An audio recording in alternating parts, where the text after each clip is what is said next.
નમસ્કાર મિત્રો, સ્વાગત છે તમારું ગુજરાત ખેડૂત યુટ્યુબ ચેનલમાં। આ વિડીયોમાં આપણે હવામાન વિભાગ દ્વારા ભારેથી અતિભારે વરસાદની આગાહી કરવામાં આવી છે તેને લઈને સમાચાર મેળવીશું। તો વિડીયોમાં આગળ વધીએ તે પહેલાં તમે અમારી ચેનલમાં નવા છો તો ચેનલને સબસ્ક્રાઇબ કરીને બેલ આઇકન પ્રેસ કરી લેજો। તો ચાલો મિત્રો, આજનો આ વિડીયો શરૂ કરીએ। હવામાન નિષ્ણાંત અંબાલાલ પટેલે રાજ્યમાં આગામી દિવસોમાં ભારેથી અતિભારે વરસાદની આગાહી કરી છે। તેમની આગાહી મુજબ આવનારા સમયમાં જામનગર, પોરબંદર, જૂનાગઢ અને ગીર સોમનાથ આટલા જિલ્લામાં ભારેથી અતિભારે વરસાદ પડી શકે છે। આ સાથે જ 40થી 50 કિલોમીટર પ્રતિ કલાકની ઝડપે પવન ફૂંકાવાની શક્યતા છે, જેનાથી બાગાયતી પાકોને નુકસાન થવાની શક્યતા છે। કચ્છ સહિતના વિસ્તારોમાં પણ વરસાદી માહોલ યથાવત રહેવાની શક્યતા છે।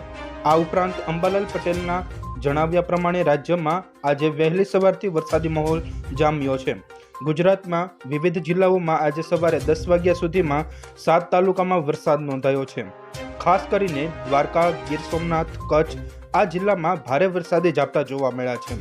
દ્વારકાના કલ્યાણપુરમાં આશરે 1 ઇંચ જેટલો વરસાદ પડ્યો છે, જ્યારે પાટણ અને વેરાવળના વિસ્તારોમાં પણ 1 ઇંચ જેટલો વરસાદ નોંધાયો હતો, જ્યારે ખંભાળિયામાં પણ પોણા ઇંચ જેટલો વરસાદ પડેલો જોવા મળે છે। આ ઉપરાંત તમે જોઈએ તો ઓખામાં 7 મિલીમીટર જેટલો વરસાદ અને કચ્છના મુદ્રામાં 5 મિલીમીટર જેટલો વરસાદ નોંધાયો છે। ભાણાવડમાં 2 મિલીમીટર અને તાલાળામાં 1 મિલીમીટર જેટલો વરસાદ પડતા સમગ્ર વિસ્તારમાં ઠંડકતા પ્રસરી હતી। આ ઉપરાંત મિત્રો જોઈએ તો આવનારા સમયમાં 40થી 50 કિલોમીટરની ઝડપે પવન ફૂંકાવાની શક્યતા છે, જેના લીધે બાગાયતી પાકોને નુકસાન થશે।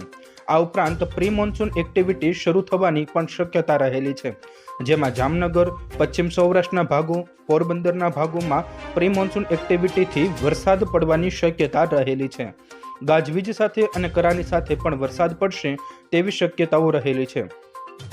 આવતીકાલે એટલે કે 4 તારીખ સુધીમાં પંચમહાલ અને પૂર્વ ગુજરાતના ભાગોમાં વરસાદની શક્યતા રહેલી છે। 8 થી 12 તારીખ વચ્ચે બીજો પશ્ચિમી વિક્ષોભ આવવાની શક્યતા છે, જેના કારણે ગુજરાતમાં ખૂબ ધોધમાર વરસાદ પડશે તેવી શક્યતાઓ રહેલી જોવા મળે છે। તો મિત્રો, આ હતા આજના વરસાદને લગતા તમામ સમાચાર।